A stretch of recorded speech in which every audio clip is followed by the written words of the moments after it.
বিশ্বনবী বলছেন, আমি যা জানি তোমরা যদি তা জানতে তাহলে কম কম হাসতে, বেশি বেশি করে তোমরা কাঁদতে। আর এমন অবস্থা হতো রে, তোমাদের বাড়িতে তোমার স্ত্রী আছে, আর তোমার স্ত্রীকে নিয়ে তুমি যেন আনন্দ করতে পারতে না। তোমরা রাস্তায় যেন পথে বেরিয়ে যেতে, আর যেন পথে বেরিয়ে যাওয়ার পর তোমরা যেন আল্লাহর কাছে কাকুতি মিনতি করতে। তার মানে হাদিস দ্বারা বোঝা গেল, বিশ্বনবী বলছেন, আমি যা জানি তোমরা যদি তা জানতে, তোমাদের পরিবারে তোমার যেন অর্ধাঙ্গিনী স্ত্রী আছে রে, এই স্ত্রী পর্যন্ত তোমাদেরকে ভালো লাগতো না। বিশ্বনবী নবী মুহাম্মদুর রাসূলুল্লাহ সাল্লাল্লাহু আলাইহি ওয়াসাল্লাম বলেছেন, তিরমিজি শরীফে 2305 নম্বর হাদিস, আল্লাহর নবী একদিন বলছেন, তোমাদের ভিতরে কি এমন আছো তোমরা বলো, আমি তোমাদের এমন কিছু কথা তোমাদেরকে শোনাবো না, যেই কথাগুলো তোমরা নিজে আমল করবে, আর তোমরা অন্যদের জেনে কথাগুলো তোমরা শিক্ষা দেবে। হঠাৎ করে একজন সাহাবী উঠে গেলেন, সাহাবীটির নাম হলেন হযরতে আবু হুরায়রা। হযরতে আবু হুরায়রা উঠে বিশ্বনবীকে বলছেন, আল্লাহর নবী, আপনি আমাকে বলেন আমি নিজে আমল করব এবং অন্যদেরকে যেন আমলের নসিহত করব। বিশ্বনবী আবু হুরায়রাকে 5খানা কথা বলে দিলেন। আল্লাহর নবী হযরত আবু হুরায়রার হাতখানাকে ধরে 5খানা কথা বললেন। 1 নাম্বার, ইত্তাকিল মাহারিমা তাকুন আবাদান নাস। আবু হুরায়রা, আল্লাহ যা সমস্ত কিছুকে যা যা যা হারাম করেছেন, হারাম সমূহ থেকে তুমি নিজেকে দূরে রাখবে, তো তুমি সব চাইতে আল্লাহর বড় বান্দা বলে গণ্য হবে। ওয়া আরজা বিমা কাসামাল্লাহু লাকা তাকুন আগুনান নাস। আবু হুরায়রাকে 2 নাম্বার বিশ্বনবী বললেন, আবু হুরায়রা, আল্লাহ সমস্ত রকম তোমার ভাগ্যতে, তোমার তাকদীরে যা যা লিপিবদ্ধ করে আল্লাহ রেখেছেন, তোমার তাকদীরের ওখানেই তুমি জানো অটুট থাকো। তোমার ভাগ্য থেকে তুমি যা আছে, তুমি যদি সমস্ত কিছুকে তুমি মেনে নাও, আর এর ওখানেই যদি তুমি রাজি থাকো, তুমি সব চাইতে বড় ধনী বলে গণ্য হয়ে যাবে। নাম্বার 3, বিশ্বনবী বলেছিলেন, আবু হুরায়রা, ওয়া আহসিন ইলা জারিকা তাকুন মুমিনা। তুমি তোমার প্রতিবেশীর সঙ্গে সৎ ব্যবহার করো। তোমার আশেপাশে বাড়ির চতুর সাইডে যেগুলো মানুষ বসবাস করে, এদেরকে যেন প্রতিবেশী বলা হয়। তুমি তোমার প্রতিবেশীর সঙ্গে সৎ ব্যবহার করবে, তবে তুমি যেন ঈমানদার হয়ে যাবে। নাম্বার 4, আল্লাহর নবী আবু হুরায়রাকে বললেন, ওয়া হিব্বালিন নাস মা তুহিব্বু লিনাফসিক। আবু হুরায়রা, তুমি যেটা নিজে পছন্দ করবে, সেটা অন্যদের জন্য সেটা পছন্দ করে নেবে। নাম্বার 5, আল্লাহর নবী হযরতে আবু হুরায়রাকে বলেছিলেন, আবু হুরায়রা, আমি যেই কথাটা নেওয়ার জন্য এতটুকু কথা বললাম, বিশ্বনবী নবী মুহাম্মদুর রাসূলুল্লাহ সাল্লাল্লাহু আলাইহি ওয়াসাল্লাম আবু হুরায়রার হাত ধরে 5 নাম্বার বলেছিলেন, ওয়ালা তুকসিরুয যাহিক। আবু হুরায়রা অধিক মাত্রায় হাসবে না, বেশি বেশি হাসবে না। ফাইন্না কাসরাতায যাহিকি তুমিতুল কলব। যখনই তুমি বেশি হাসবে, যখন বেশি বেশি হাসবে, অধিক হাসবে, তুমিতুল কলব, তখন তোমার যেন অন্তরটা মরে যাবে। সেই হাদিস। বিশ্বনবী বলছেন, যখন তুমি বেশি হাসবে, তখন তোমার এই দিল, এই তোমার অন্তরটা তখন মরে যাবে। আমি দুঃখের সঙ্গে কথাগুলো বলছি, যারা দুনিয়াতে বেশি বেশি করে হাসে, রং তামাশায় আড্ডা পিটে, যারা বেশি হাসে, ওদের আস্তে আস্তে অন্তর মরছে কিনা একটু ভাবেন। ও জীবনে মসজিদ ঢোকে না, এই হাসতে হাসতে বয়স সব শেষ হয়ে গেল, তবু আর রং মিটছে না। এমন বুড়া পৃথিবীতে আছে, এমন বার্ধক্য মানুষ আছে। আপনাকে সত্য কথা বলে যাই, শুধু একবার মিলিয়ে নেন, অনেক বয়স্ক মানুষ আছে যে ওর বয়স হয়ে গেছে, একবারে 32টা দাঁতের জায়গায় 3.5খানা দাঁত আছে, সব দাড়িগুলো সব সাদা, কালো বলে কিছুই নাই। তবে ওর এমন হাস্যকর ভাষা, ওকে দেখলেই মানুষ হাসে, আর ও সব সময় মানুষকে চাই দোকানে হাসাবে, পাগলা করে রাখবে, এরকম মানুষ নাই। ও যত হাসে তখন তার ঈমানটা আস্তে আস্তে দুর্বল হয়ে যায়। এই জন্য আপনাকে বলি, আল্লাহ রাসূলের একটা হাদিস। এবার দেখেন, আপনাকে 2 নাম্বার যেটা বলছি, আল্লাহ সুবহানাহু ওয়া তাআলা বলেছেন, ওয়াইদা তুলিয়াত আলাইহিম আয়াতুহু যাদাতুহুম ঈমানা। মুমিন তারা হবে রে, যখন কালামের আয়াত যখন তারা শুনে নেবে তো তাদের ঈমানটা বৃদ্ধি পাবে, তাদের ঈমানটা যেন আরো বেড়ে যাবে। বর্তমান পৃথিবীতে আমরা মুসলমান ঈমানদার, আমাদের ভিতরে কতটা ঈমান আছে? কোরআনের আয়াত শুনছে, জলসাতে শুনছে, জুমার খুতবাতে শুনছে, তারপরে যেন এদের ঈমান কিছুই বাড়ে না, ঈমান বাড়ে না। একটু আমার দিকে লক্ষ্য করেন। আচ্ছা, কোরআনের আয়াত শুনলে ঈমান বাড়বে, যদি আপনার ভিতরে ঈমান থাকে তবে একটু মিলিয়ে নেন। যখন কোন ইমাম সাহেব কোরআনের আয়াত তেলাওয়াত সালাতে আদায় করবে আর কোথাও আদায় করবে তো আপনার ভিতরে একবারে যেন লোমগুলো খাড়িয়ে যাবে, এরকম হয় না? হয় না? আপনার ঈমানটা বাড়বে, বাড়বে। সত্য কথা, আপনাকে একটা কথা বলি, দুধের হাঁড়ি আপনারা দেখেছেন, দুধের হাঁড়ি আর পানির হাঁড়ি, যদি এই দুইটা হাঁড়ি আর দুইটা হাঁড়িকে চুলার উপরে চাপিয়ে যদি তাপ দেওয়া হয় তাহলে দুধটা বাড়বে না কমবে? আস্তে আস্তে আস্তে আরো বাড়বে, আর পানি আস্তে আস্তে আস্তে মরে যাবে।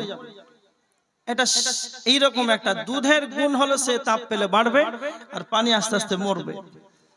তো যাদের ভিতরে ঈমান আছে, ঈমানের স্পিরিট যাদের ভিতরে আছে, ঈমানটা আরো বাড়বে, আর যাদের ভিতরে ঈমান নাই তাদের ঈমানটা আর আস্তে আস্তে কমে যাবে। এবার দেখেন, দুইটা মোবাইল আমার সামনে নিয়ে আসেন আর এই টেবিলে রেখে দেন। যেই মোবাইলের ভিতরে চিপস, এই চিপস এমন একটা বস্তু যদি মোবাইলে ভরে দেন তাহলে ওর রেকর্ডিংয়ের ক্ষমতা থাকবে। একটা মোবাইলের ভিতরে চিপস আছে আর একটাতে নাই। তা আমি 2 ঘন্টা ধরে আব্দুল কাইয়ুম আলোচনা করলাম, তো যেই মোবাইলটার ভিতরে চিপস আছে আমার সমস্ত কথাকে ধারণ করার ক্ষমতা আছে, আর যার ভিতরে নাই চিপস ও আপনি 5 ঘন্টা দেন আর সারা রাত দেন, একটা কথা ধারণ করতে পারবেন না।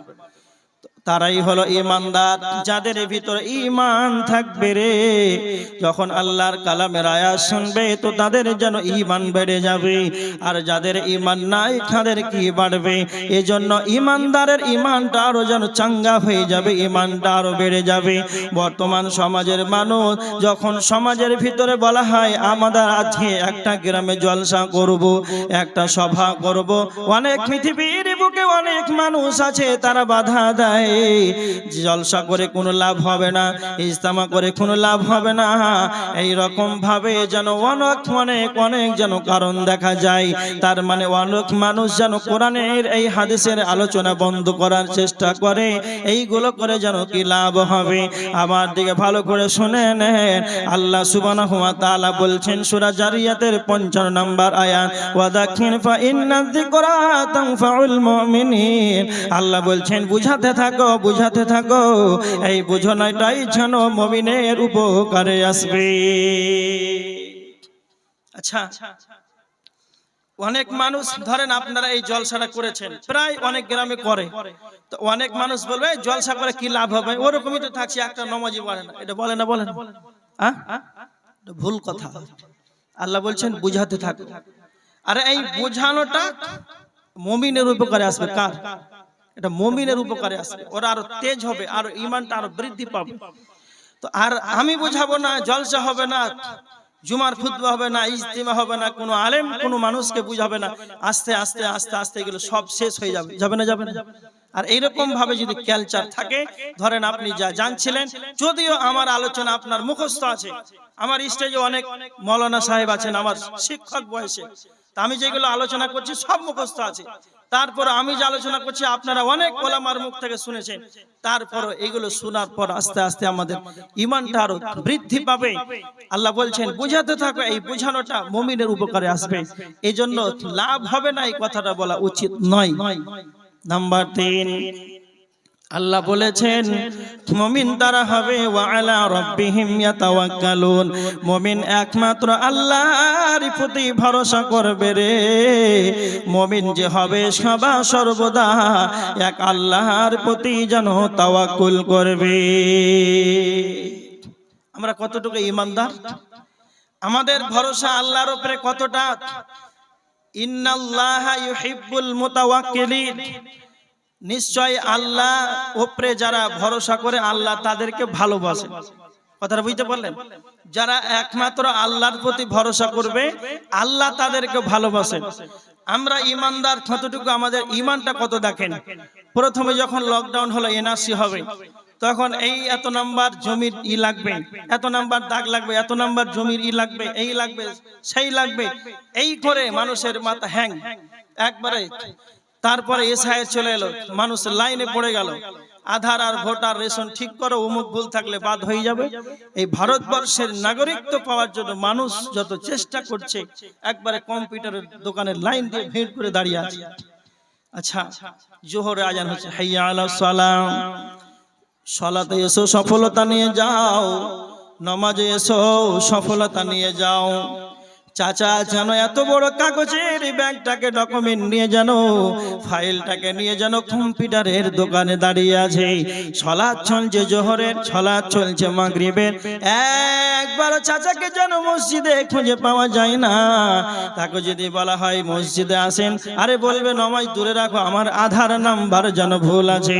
আমি আপনাকে একটা কথা বলে যাই, পৃথিবীর বুকে তোমাকে ভারতবর্ষের নাগরিকত্ব পাওয়ার জন্য তোমার আধার নাম্বার ভুল আছে, এই জন্য তোমাকে যেন পেরেশানিতে পড়ে গেলে। আর তোমার মরার পর যেটা চিরজগৎ, যার শুরু আছে শেষ নাই, এমন একটি জায়গা আখিরাত। সেই আখিরাত বলে তোমার কোনো ধ্যান ধারণা নাই। তুমি এই এশায়ের ভয়ে, এনআরসির ভয়ে, তুমি জানো তোমার ভারতবর্ষে নাগরিকত্ব পাওয়ার জন্য তোমার ডকুমেন্টস গুলো সাজিয়ে নিলে তোমার নামটা যেন ভোটার লিস্টে চলে এলো। আর তুমি যখন কবরে চলে যাবে, এই ভোটার লিস্টে তোমার যখন নাম এলো, তোমার বয়স কত না তো 50, আর যখন তুমি মারা গেলে না তো আর 10 বছর পরে তুমি মারা গেলে। বিশ্ব নবীর হাদিস, উমর উম্মতি মিন 60 সানাতান ইলা 70 সানা।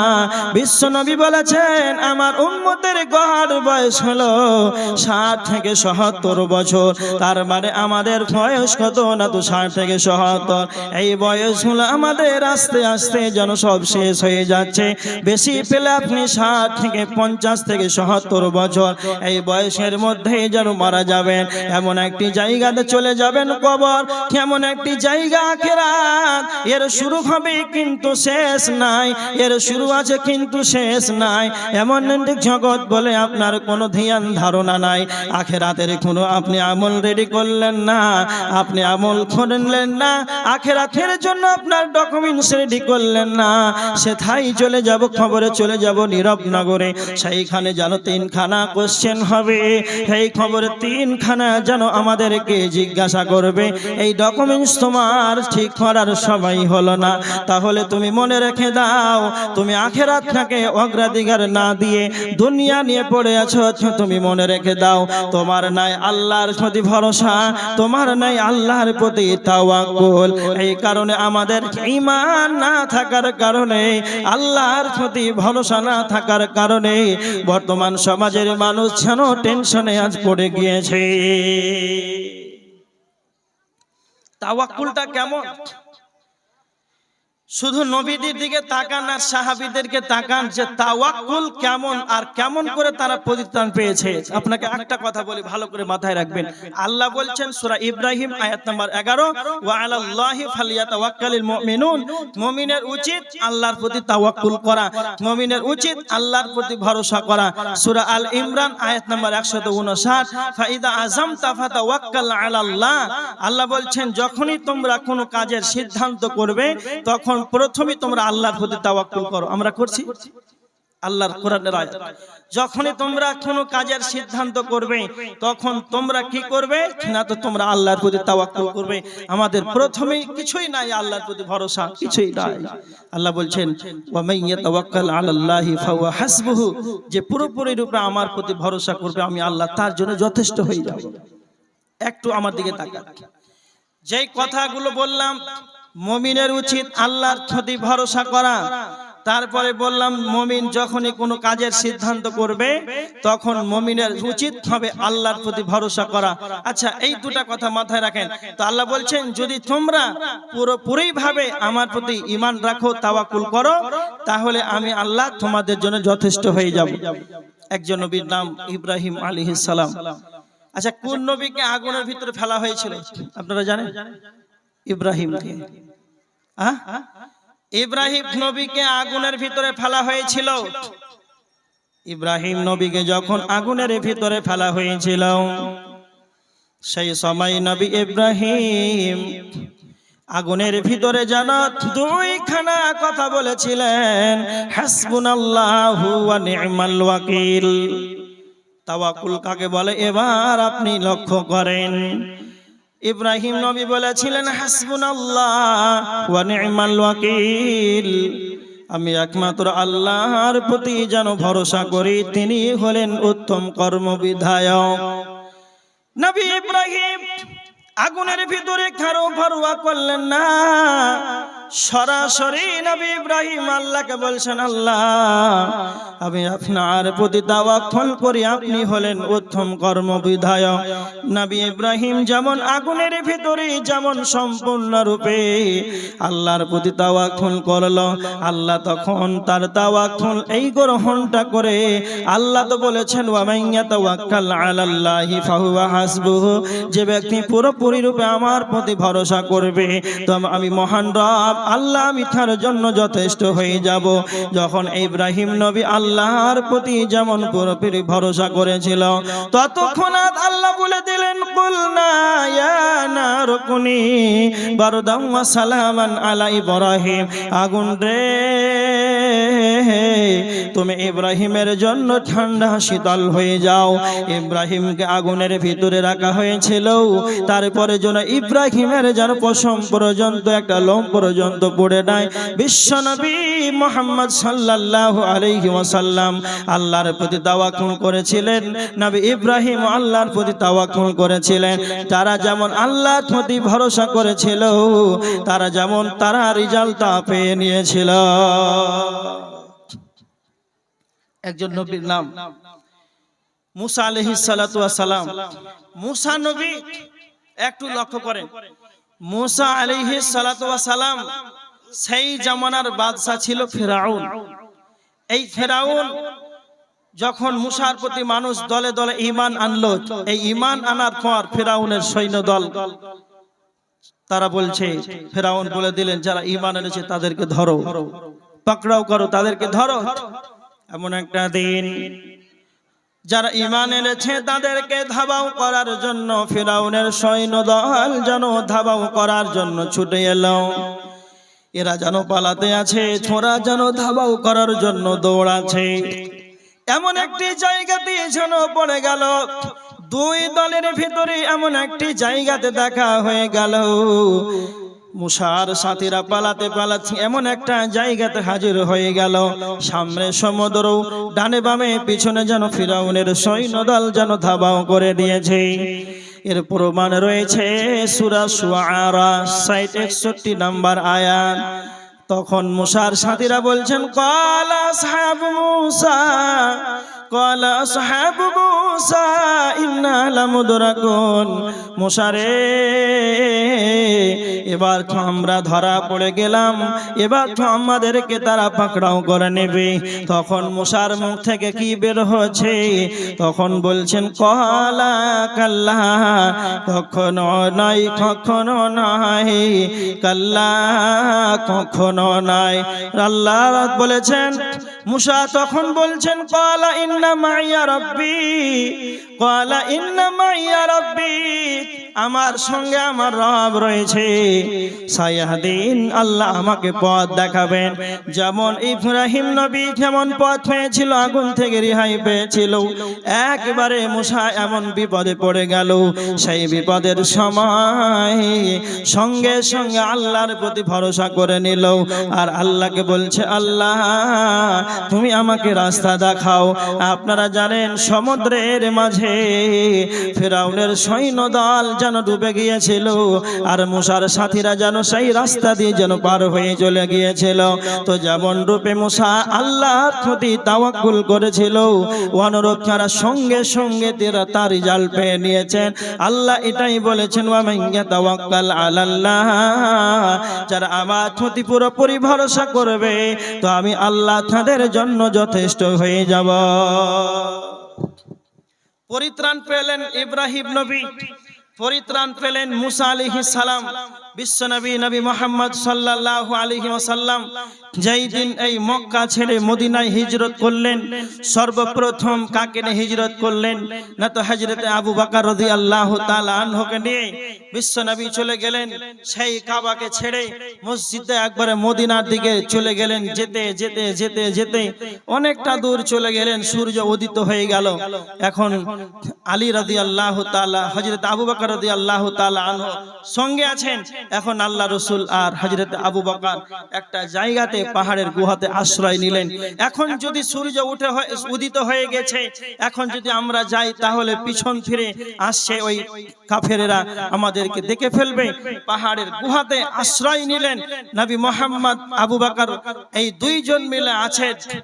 এমন একটি সময় হযরত আবু বকর দেখছেন উপর দিকে ভয় ভীতু আল্লাহ নবী আছেন। হযরত আবু বকর দেখছেন কাফেররা খুঁজতে খুঁজতে খুঁজতে এমন একটা জায়গাতে হাজির হয়েছে। সেই জায়গাতে উপর দিকে দেখছে যে কাফেররা যদি তাদের পায়ের নিচে তাকায় তাহলে মনে হয় আমাদেরকে দেখে ফেলবে, কাফেররা যদি আমাদেরকে দেখে ফেলবে। এই অবস্থায় আবু বকরের মনটা একবারে ভারাক্রান্ত মলিন হয়ে গেল।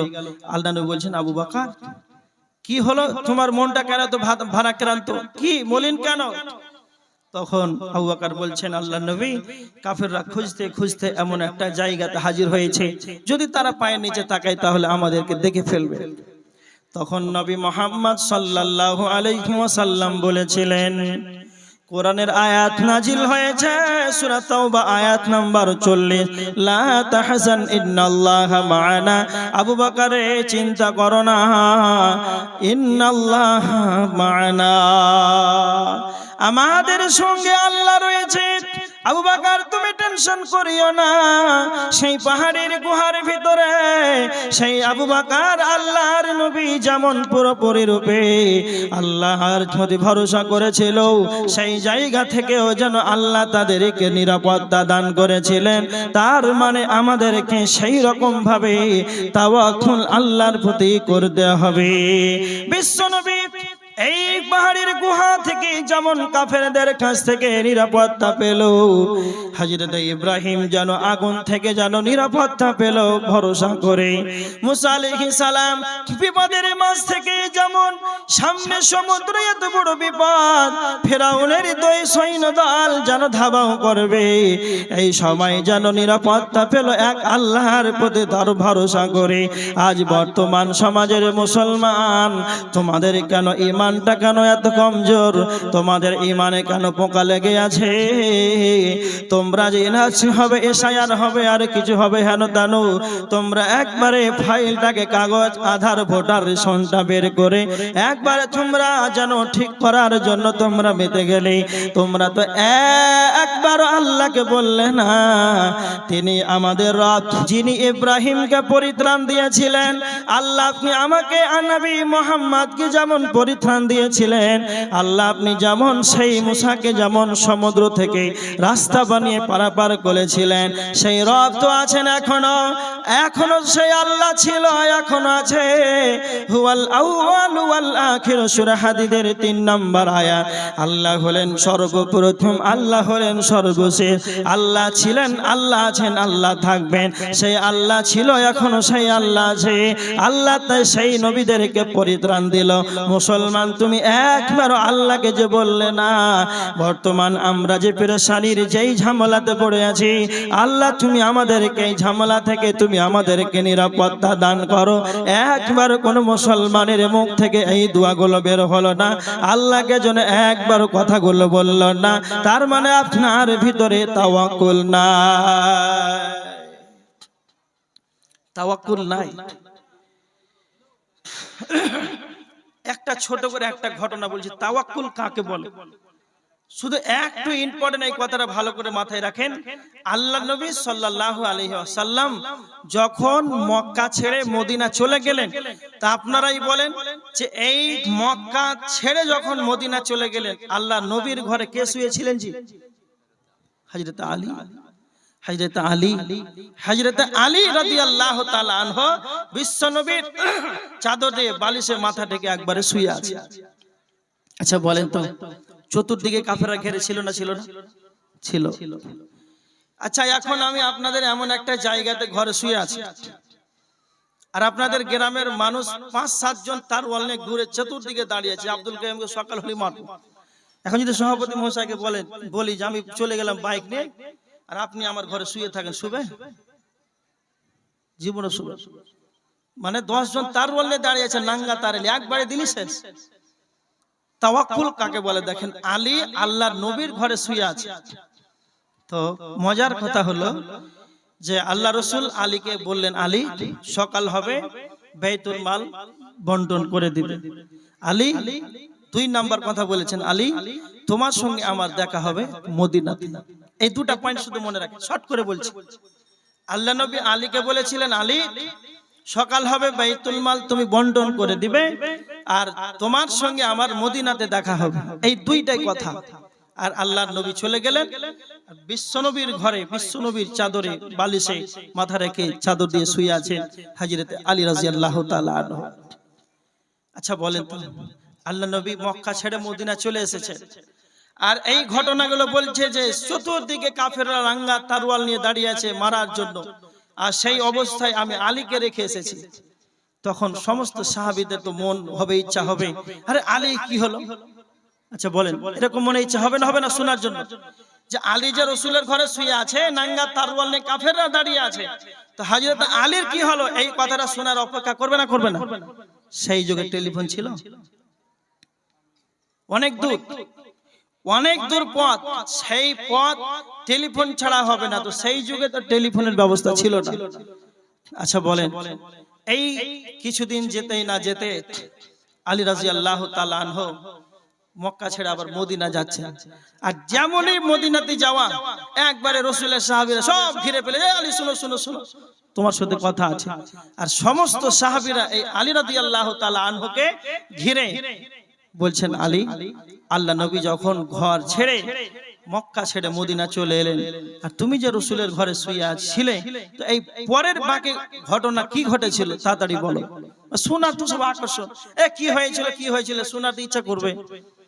তখন আলী রাদিয়াল্লাহু তাআলা আনহু মুখ খুলছেন, ও আমার সাথীরা, রাসূলের সাহাবীরা, তোমরা বলো বিশ্ব নবী নবী মুহাম্মদুর সাল্লাল্লাহু আলাইহি ওয়াসাল্লাম কোনদিন কি কোনো মিথ্যা কথা বলেছিলেন? সাহাবীরা বলছেন না। ও রাসূলের সাহাবীরা, তোমরা বলো বিশ্ব নবী নবী মুহাম্মদুর রাসূলুল্লাহ সাল্লাল্লাহু আলাইহি ওয়াসাল্লাম কি কোনদিন ভুলবশত কি কোনদিন মিথ্যা কথা বলেছিলেন? বলছেন না। যেই নবীর মুখ দিয়ে কোনদিন ভুল করে মিথ্যা কথা বের হয় নাই, যেই নবীর মুখ থেকে কোনদিন যেন মিথ্যা কথা বের হয় নাই, সেই নবী আমাকে বলেছিলেন, আবু আলী রে, আমি আজ মক্কা ছেড়ে মদিনায় চলে গেলাম, খোলা তরোয়াল নিয়ে যেন কাফেরেরা যেন দাঁড়িয়ে আছে, তুমি আমার বিছানায় শুয়ে যাও, তুমি আমার চাদর নিয়ে শুয়ে যাও, তোমার যখন সকাল হয়ে যাবে বাইতুল মালকে তুমি বন্টন করে দেবে, আর তোমার সঙ্গে আমার মদিনাতে দেখা হবে।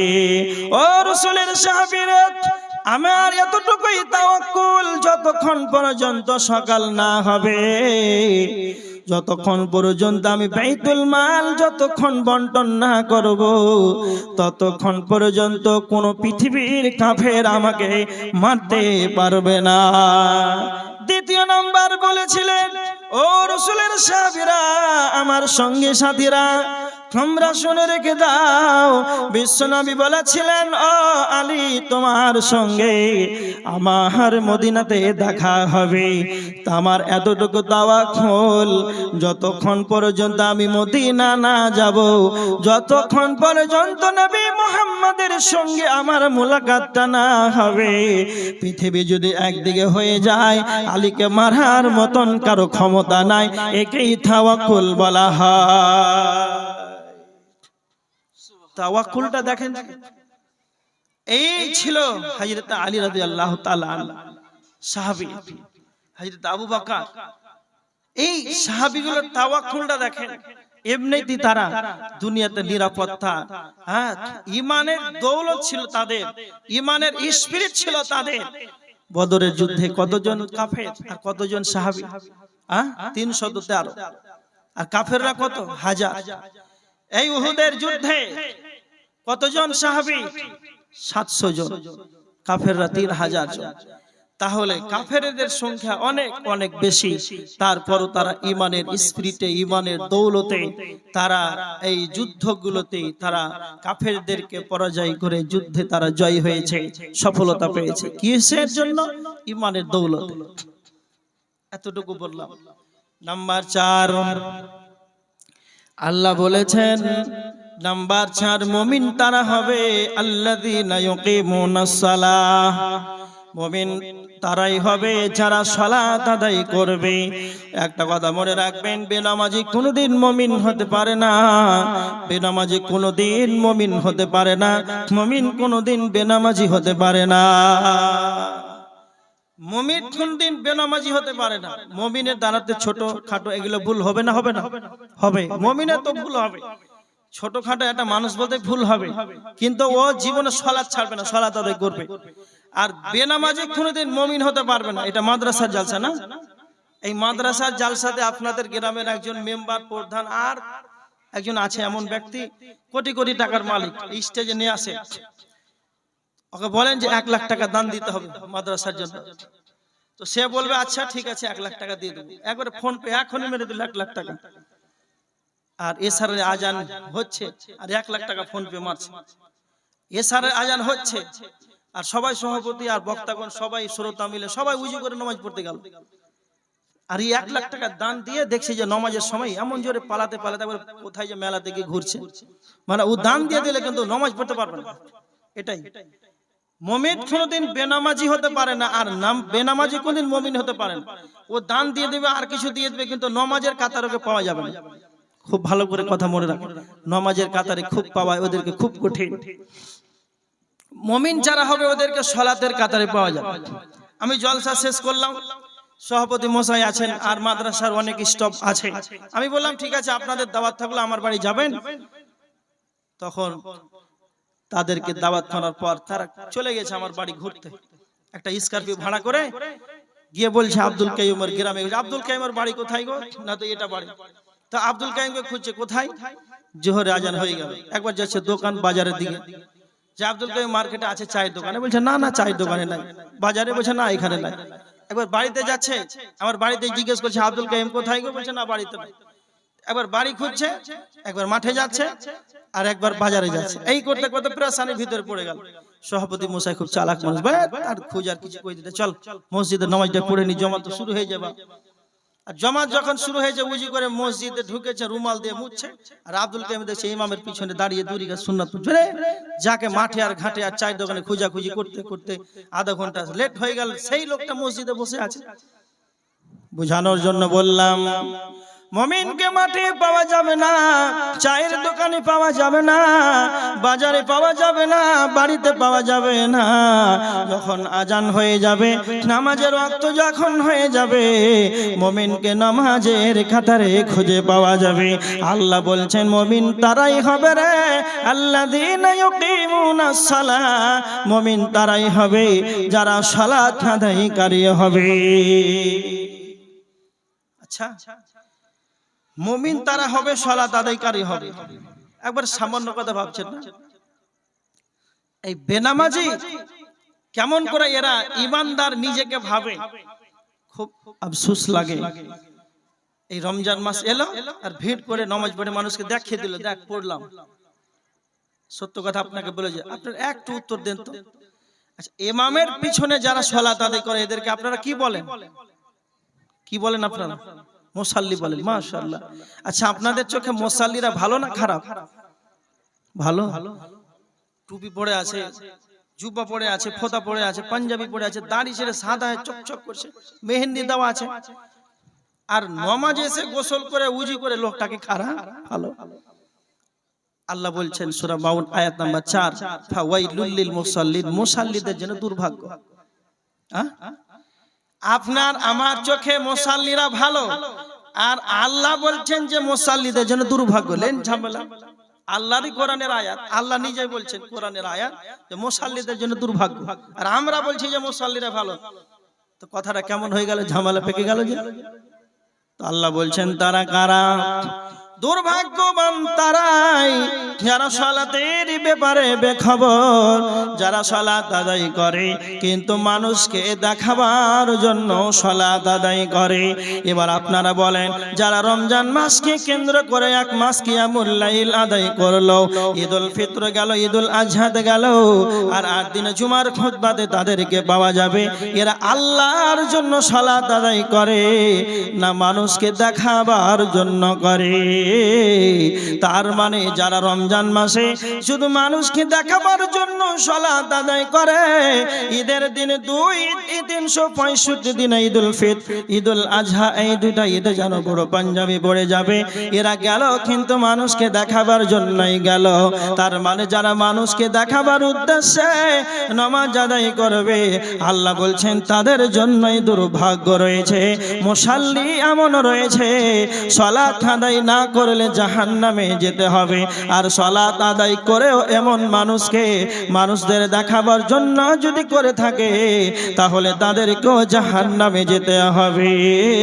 আল্লাহ সুবহানাহু ওয়া তাআলা বলেছেন যেই দিন কিয়ামত হবে, ইসরাফিল আলাইহিস সালাতু ওয়া সালাম যেই দিন সিংহায় ফুৎকার দিয়ে দেবে, আল্লাহ বলেছেন সূরা ইয়াসিনের 51 নম্বর আয়াত, আল্লাহ বলেছেন ফাইদা হুম বিনাল আজদাস ইলা রাব্বিহিম ইয়ানসিলুন, যখন ইসরাফিল যেন সিংহায় ফুৎকার দিয়ে দেবে, কবর থেকে যেন সকলেই উঠতে আরম্ভ করবে, মহান পালন কর্তার আল্লাহর দিকে তারা যেন ছুটে দৌড়াবে। আর আল্লাহ বলেছেন সূরা নাবার 18 নম্বর আয়াত, ফাতাতুনা আফওয়াজা, যখন সিংহায় ফুৎকার দেওয়া হবে রে, তখন যেন সকলেই দল দল দল যেন কিয়ামতের ময়দানে জমা হবে। আল্লাহ বলেছেন সূরা ইনফিতারের 16 নম্বর আয়াত, ওয়া মা হুম আনহা বিগাইবিন, সেই দিন কেউ অনুপস্থিত থাকবে না, সেই দিন কেউ পৃথক থাকবে না, কিয়ামতের দিন কেউ বলতে পারবে না সেই ভেজালের দিন আমি যাব না। আদম থেকে নিয়ে ইসরাফিলের সিংহায় ফুৎকার দেওয়ার শেষ মুহূর্তে যে বাচ্চাটা জন্মগ্রহণ করেছে, সমস্ত মানুষকে একত্রিত করা হবে হাসরের ময়দানে। আল্লাহ এই সমস্ত মানুষকে 2টা জায়গাতে যেন সমর্পণ দিয়ে দেবেন। আমার আপনার শেষ 2টি ঠিকানা, একটা হলো জান্নাত জাহান্নাম, জাহান্নাম জান্নাত, জান্নাত জাহান্নাম, জাহান্নাম জান্নাত, এই 2টি যেন আমাদের শেষ ঠিকানা। সারা পৃথিবীর বুকে যত মানুষ পৃথিবীতে ছিল সকলকেই যেন 2টি জায়গাতে দিয়ে সমর্পণে দিয়ে দিবেন। যারা জান্নাতি হবে আল্লাহ তাদেরকে জান্নাতে দিয়ে দেবেন, যারা জাহান্নামী হবে আল্লাহ তাদেরকে জাহান্নামে দিয়ে দেবেন। জান্নাতীরা জান্নাতে চলে যাবে, জাহান্নামীরা জাহান্নামে চলে যাবে। আর জাহান্নামীদেরকে এই আর্তনাদ, জাহান্নামীদের চিৎকার যেন জান্নাতীরা দেখতে পাবে আর বলবে ও জান্নাতি, ও জাহান্নামীরা। জান্নাতীরা বলবে ও জাহান্নামীরা, কেন তোমরা জাহান্নামে এসেছো বলো? মা সালাকাকুম ফি সাকার, কেন তোমরা জাহান্নামে এসেছো বলো? কেন কেন কেন কেন কেনর জবাবে তারা বলবে লাম নাকু মিনাল মুসাল্লিন, আমরা সালাত আদায় করতাম না, আমরা সালাত আদায় করতাম না। নামাজ আদায় না করার কারণে আল্লাহ আমাদেরকে জাহান্নামে দিয়েছে।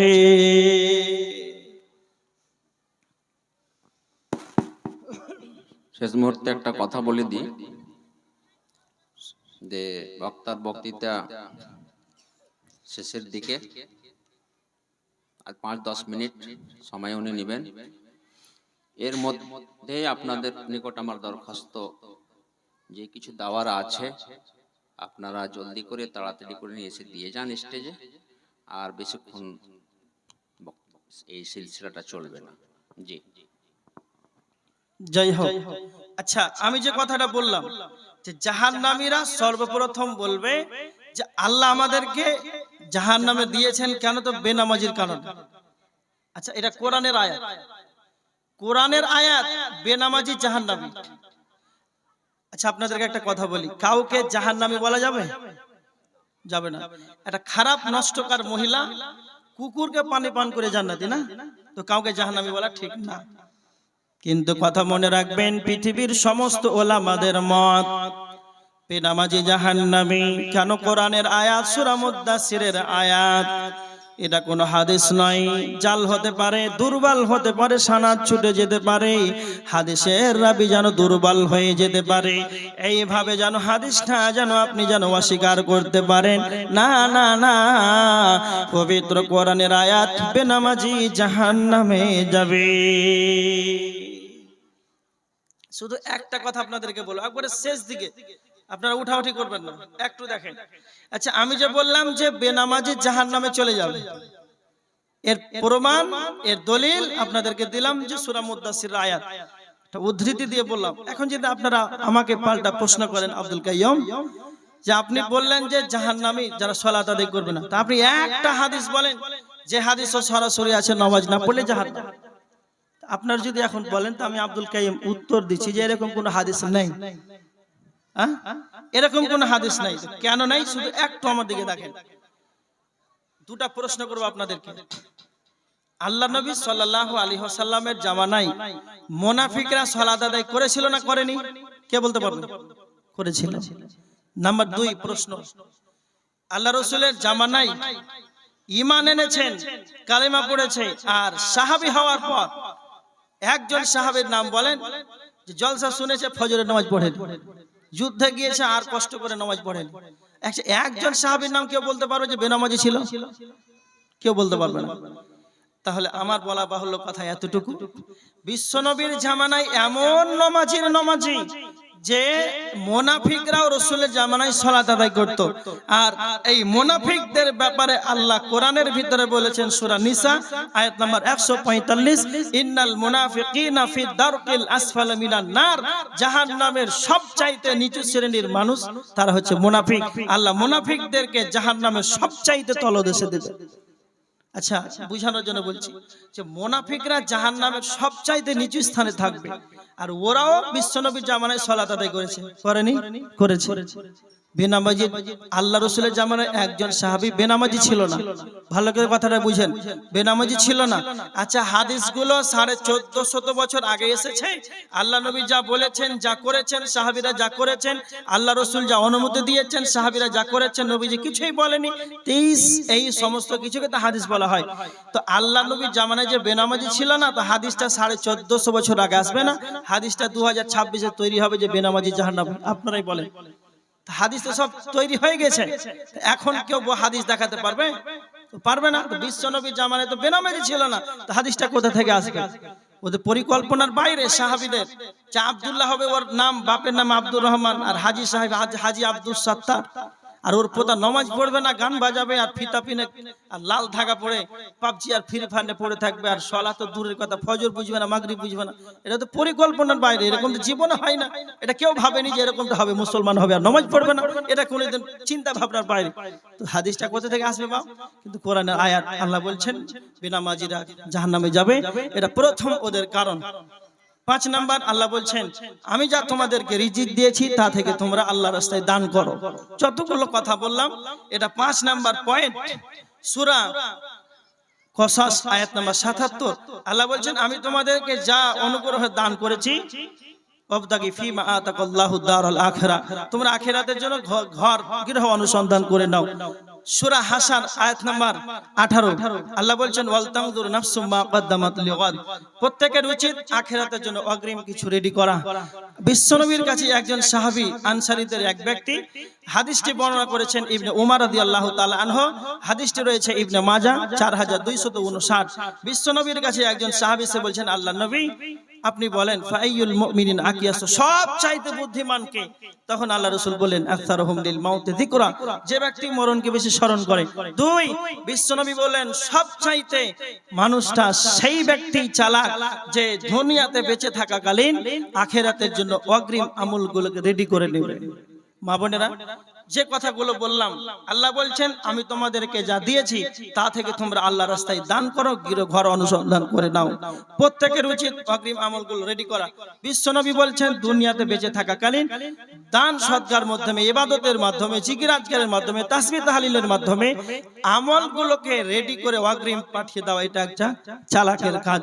এজন্য শেষ বেলায় আপনাদের কাছে আমার অনুরোধ, মা বোনেরা, শেষের সময় আপনারা যে যা পারবেন, আমি চাইছি না 1 কোটি টাকা দেন, 1 টাকা হলেও দেন, কিন্তু একটু মাদ্রাসার জন্য একটু মুক্ত হস্তে হাতটা একটু বাড়িয়ে দেন। যার কাছে যা আছে আপনি তাড়াতাড়ি নিয়ে আসেন। মাশাআল্লাহ, বেনামিতে একজন 1000 টাকা। আল্লাহুম্মা সাল্লি আলাইহি।